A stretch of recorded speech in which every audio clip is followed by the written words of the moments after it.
Yo, what's going on? It's Terrell, Hall of Fame, D-Line, TBKC, and all that sweet, beautiful, wonderful shit.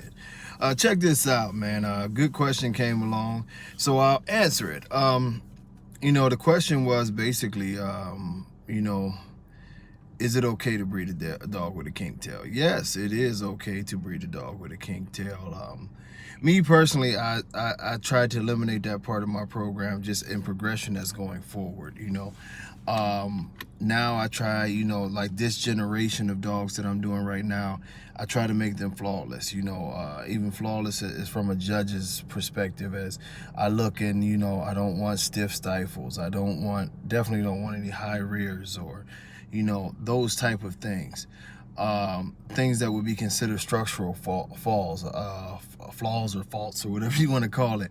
Now, I don't want to do any of those in the future because I feel like that, okay, we started off this thing, a quarter of a century ago, and our goals was, to make a breed and to push the breed forward.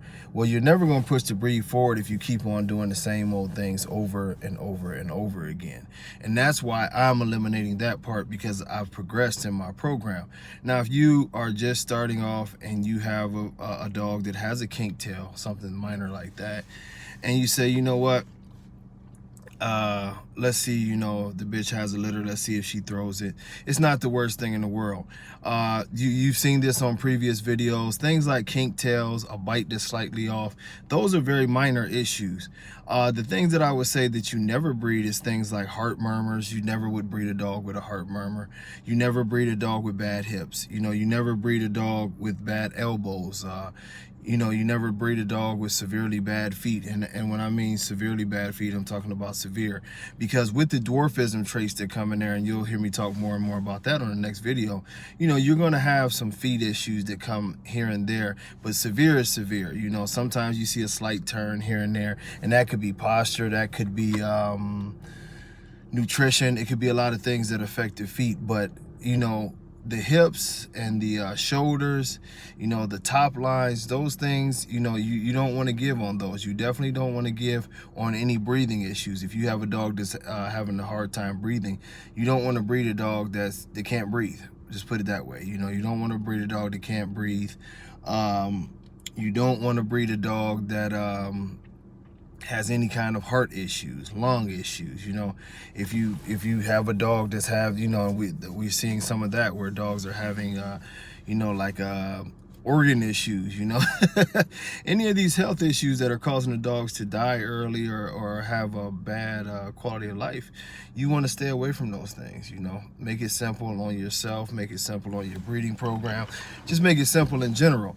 This is not a thing to where you want to go and continue and on and on and on trying to fix things. I'm gonna fix this today, I'm gonna fix that tomorrow. At some point, you just got to go ahead and bite the bullet and understand that the dog that you have may not be good for a breeding program, and move forward with a better dog. It's that simple.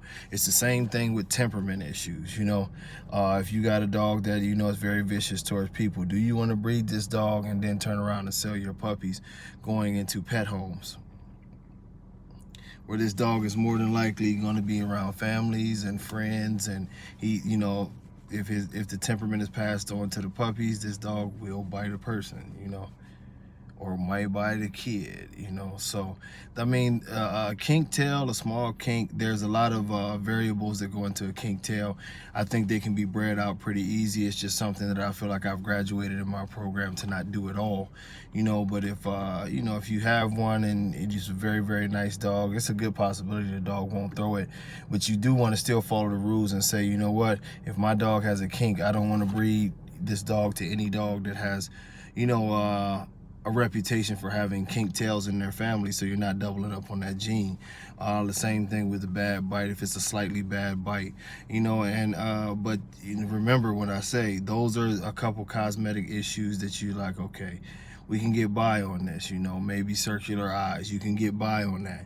But when you start talking about the stronger traits like the hips and the cardiovascular system and those things that would definitely affect health, then you need to reel it in and say a big fat no to that kind of shit, because it's really, really, really bad. It's gonna be a detriment to the breed. It's going to be a detriment to your program.